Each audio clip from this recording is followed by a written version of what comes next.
Hello students, स्वागत है आप सभी का एक बार फिर से आपके अपने यूट्यूब चैनल ट्रायम्फ एकेडमी पे हाजिर हुए हैं हम एक और नए अपडेट के साथ। तो जैसा कि आप सभी को पता है कि डी ट्रिपल एस पी जो है वो करंटली सारे रिजल्ट्स और रिकॉल्स एक एक करके क्लियर कर रहा है। तो आज का अपडेट जो हमारे पास है वो है टीजीटी मैथ्स मेल के रिगार्डिंग। सो टीजीटी मैथ्स मेल का जो सेकंड रिकॉल है, यहाँ पे सेकंड और फाइनल रिकॉल जो है वो डी ट्रिपल एस पी ने रिलीज़ कर दिया है आज।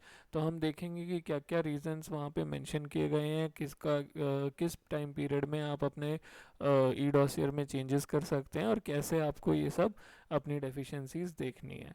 तो अगर आपने अभी तक चैनल को सब्सक्राइब नहीं किया है तो चैनल को अभी सब्सक्राइब करें ताकि आप कोई भी इंपॉर्टेंट अपडेट किसी टीचिंग एग्जाम से रिलेटेड मिस ना करें। तो आज की वीडियो स्टार्ट करते हैं। तो आप देख सकते हैं यहाँ पे डेट 6/7/2022। तो यहाँ पे notice number 1469 TGT maths male, post code 38/21। तो यहाँ आप देख सकते हैं कि 52 कैंडिडेट्स को यहाँ पे अलग अलग कैटेगरी के जो हैं उनको यहाँ पे डेफिशिएंसी पाई गई है उनके ई डॉसियर्स में। तो आपको कैसे चेक करना है, तो यहाँ पे जो रोल नंबर हैं वो सीक्वेंस वाइज नहीं है, वो रैंडमली लिखे हुए हैं।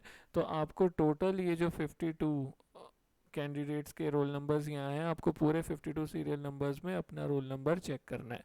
अगर आपका रोल नंबर यहाँ पे है, स्पेशली जिनकी जो रिकॉल 1 था उसमें डेफिशिएंसी पाई थी, तो वो लोग यहाँ पे देखेंगे।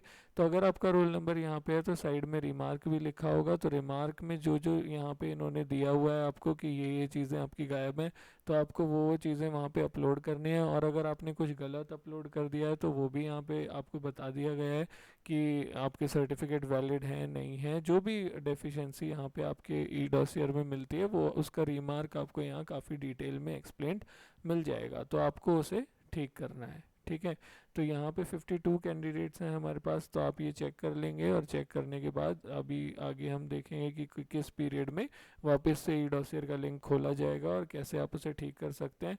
आपको ये ध्यान रखना है कि ये सेकेंड रिकॉल है, इसका मतलब ये आपके पास फाइनल अपॉर्चुनिटी है। इसके बाद आपको दोबारा अपॉर्चुनिटी नहीं मिलने वाली है डी ट्रिपल एस बी की तरफ से।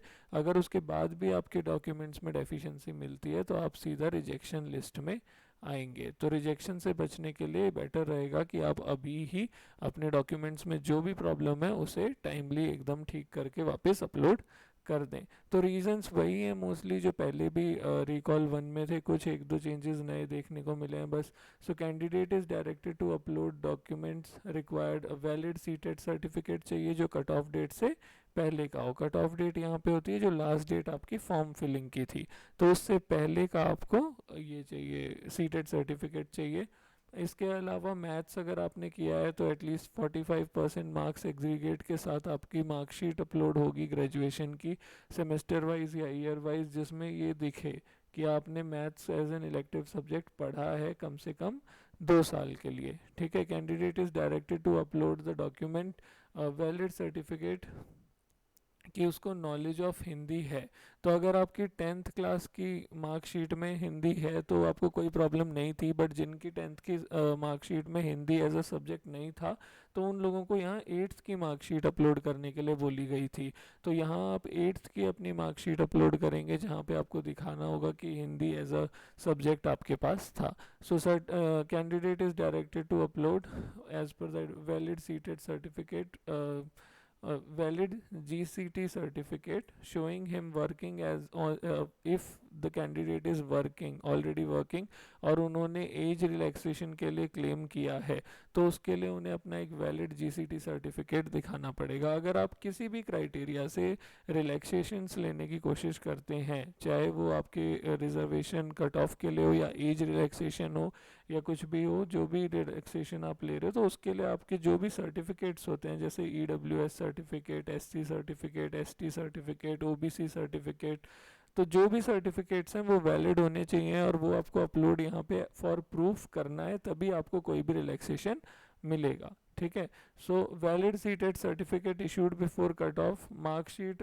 में बीएड की डेट मेंशनड है 29/6/2015 एंड सीटेड उससे पहले का है 9/10/2014 जो कि सीबीएसई के सीटेड गाइडलाइंस के अकॉर्डिंग इनवैलिड बता रहे हैं। तो आपको उसके बाद वाला अपना लेटेस्ट सीटेड यहाँ पे अपलोड करना पड़ेगा। हो सकता है उस टाइम 1 साल की बीएड होने की वजह से ये अलाउड ना हो, क्योंकि अभी तो अगर आप लास्ट ईयर में होते हैं तो उस टाइम आप अप्लाई कर सकते हैं सीटेट के लिए।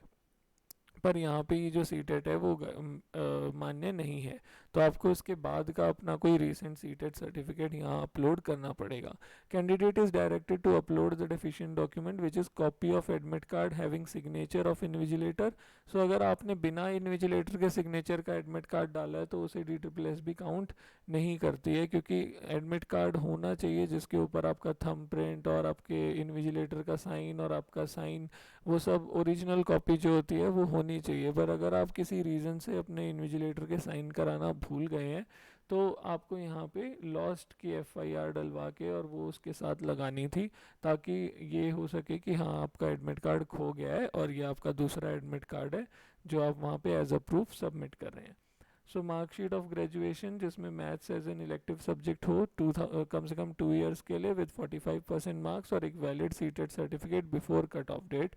Marksheet and certificate of PG if available. अगर आपने पोस्ट ग्रेजुएशन भी अपनी क्वालिफिकेशंस में भरा था तो देन आपको उसके भी प्रूफ सबमिट करने पड़ेंगे। Candidate is directed to upload a valid CTET having more than 90 और 90 मार्क्स। ओके, क्योंकि 60% का जो रूल होता है सीटेट का which is 90 marks out of 150, तो 90 मार्क्स अगर आप UR कैटेगरी से अप्लाई कर रहे हैं तो 90 मार्क्स आपके सीटेट में होने चाहिए। तो जो सीटेट आप वहाँ पे अपलोड कर रहे हैं it should have more than 90 और 90 marks. So candidate is directed to upload a valid EWS certificate, valid PH certificate. जैसा मैंने आपको बताया, अगर आप किसी भी तरीके का रिलैक्सेशन ले रहे हैं तो उसके लिए वैलिड प्रूफ आपको देने पड़ेंगे। विदाउट दोज प्रूफ्स ये आपको कोई रिलैक्सेशन यहाँ नहीं मिलने वाला और आप UR कैटेगरी में ही काउंट होने वाले हो और UR कैटेगरी का ही पूरा क्राइटेरिया आपको फुलफिल करना पड़ेगा और बिना रिलैक्सेशन के हो सकता है आप UR कैटेगरी के क्राइटेरियाज फुलफिल ना करें। तो आपको अपने सर्टिफिकेट्स का खास ध्यान रखना है कि वो एकदम वैलिड हैं, कट ऑफ डेट से पहले के हैं और उनमें कोई भी दिक्कत ना हो।